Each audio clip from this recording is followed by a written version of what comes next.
कंकाल का रहस्य। चौरा गांव के खेतों में इन दिनों खुदाई का काम चल रहा था। असल में इसी गांव से होकर एक अच्छी सड़क गुजरनी थी, इसलिए यहां खुदाई शुरू की गई थी। अचानक एक दिन खुदाई करने वाली मशीन से कुछ टकराता है। बाद में जब खोजबीन की जाती है तो वहां से 2 कंकाल मिलते हैं। पुलिस गांव के लोगों से पूछताछ शुरू करती है। आप लोगों को क्या लगता है ये किसके कंकाल हो सकते हैं? अरे साहब, हमें क्या पता ये किसके कंकाल है, आप ही लोग पता लगाइए। हम लोग तो बहुत ज़्यादा डरे हुए हैं। हाँ, हमारी फॉरेंसिक टीम अभी आ रही है। ये बताओ कि इस गांव के रहने वाला कोई जोड़ा गायब तो नहीं ना? क्योंकि शुरुआती जांच में तो ये बात सामने आ रही है कि एक कंकाल किसी पुरुष का है तो एक किसी महिला का। साहब, हमें तो बहुत डर लग रहा है। ऐसे कंकाल मिलने का मतलब गांव के आसपास ही किसी की हत्या हुई है या फिर किसी को जलाकर मार डाला गया है। हाँ साहब, हम अपने परिवार को लेकर बहुत ही ज्यादा परेशान हैं। देखिए, आप लोगों की परेशानी हम समझ सकते हैं, लेकिन आप लोगों को पुलिस का सहयोग करना होगा, क्योंकि आपके सहयोग के बगैर हम ये पता नहीं लगा सकते हैं कि आखिर ये किसके कंकाल है और इनकी हत्या किसने की। ठीक है साहब, गांव के लोग आपका पूरा सहयोग करेंगे। हाँ साहब, पूरा सहयोग करेंगे। तो फिर ठीक है, हम अपनी जांच शुरू कर देते हैं। कुछ दिन बाद जांच रिपोर्ट आ जाती है। पता चलता है कि ये कंकाल करीब 20 साल पुराने हैं, यानी 20 साल पहले किसी जोड़े की हत्या कर शव को यहाँ पर दबा दिया गया था। इंस्पेक्टर राघव, ये बताओ कि 20 साल पहले की मर्डर मिस्ट्री क्या अब सुलझ सकती है? हाँ सर, क्यों नहीं। लेकिन अब सबूत और गवाह काफी मिट गए होंगे। मुश्किल तो होगी, लेकिन शायद किसी परिवार को इंसाफ मिल सके। इंस्पेक्टर राघव, आप बिल्कुल सही कह रहे हैं। किसी परिवार को तो इंसाफ मिलेगा ही, और किसी को उसके किए की सजा भी मिलेगी। जी सर, मैंने तो जांच शुरू भी कर दी है। 20 साल पहले इस गांव के 2 जोड़े अचानक कहीं गायब हो गए थे। मैंने दोनों ही परिवारों के बाकी के सदस्यों से बातचीत शुरू की तो उन्होंने बताया कि उनके बच्चे शहर गए थे, लेकिन आज तक वापस नहीं लौटे हैं। लेकिन ये दोनों शव किस परिवार के सदस्यों के हैं, ये कैसे पता चल सकेगा? सर, मैंने डीएनए टेस्ट करवा लिया है। आज शाम तक इसकी रिपोर्ट भी आ जाएगी। अच्छा, ठीक है। उसी शाम को सर, डीएनए रिपोर्ट के मुताबिक ये दोनों ही लाशें चौरा गांव के रहने वाले प्रधान सुल्तान सिंह के बेटे और बहू की है। लेकिन इनकी हत्याएं किसने की है, ये कैसे पता लगेगा? इसी का तो पता लगाने की कोशिश में जुटा हूं सर।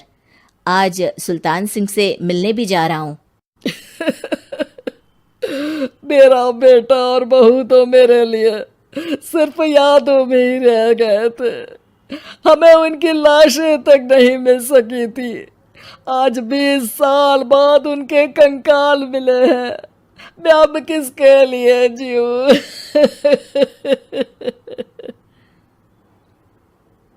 लेकिन सर, क्या आपकी किसी से कोई दुश्मनी थी? अपने बेटे बहू की हत्या के लिए आप किसे जिम्मेदार मान रहे हैं? अब मैं किसका नाम बोलूं?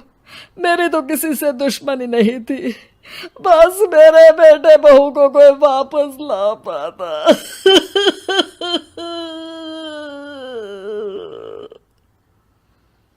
इसके बाद सुल्तान सिंह फूट फूट कर रोना शुरू कर देते हैं।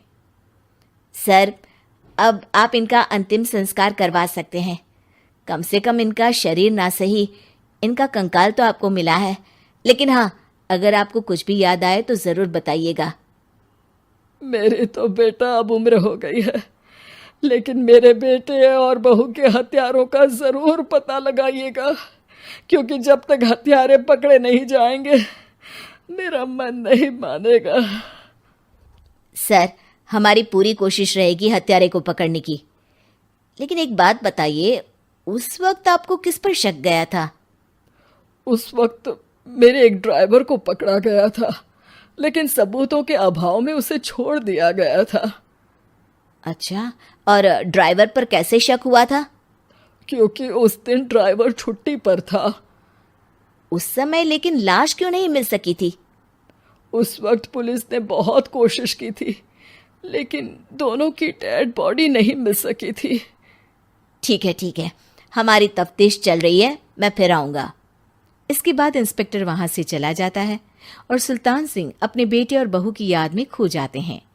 कुछ दिन बाद सुल्तान सर, एक बात बताइए, जब आपके बेटे बहू की हत्या हुई थी, उसी के आसपास आपके ही गांव का रहने वाला एक और जोड़ा उसी वक्त गायब हो गया था ना?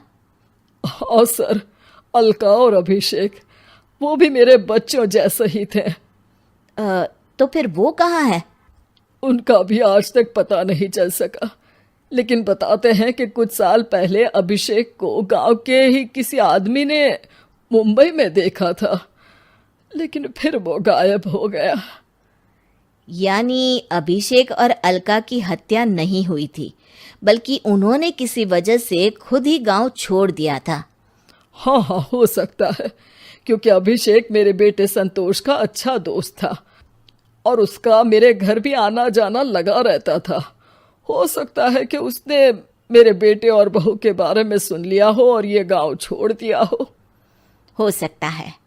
उनके परिवार का कोई अब नहीं रहता क्या इस गांव में? अब तो कोई नहीं रहता। एक चाचा थे, लेकिन उन्होंने भी अपना पुश्तैनी मकान बेच दिया है। वो भी अब कहीं शहर में ही बस गए हैं। ओह, अभिषेक और अलका के बारे में भी पता लगाना होगा।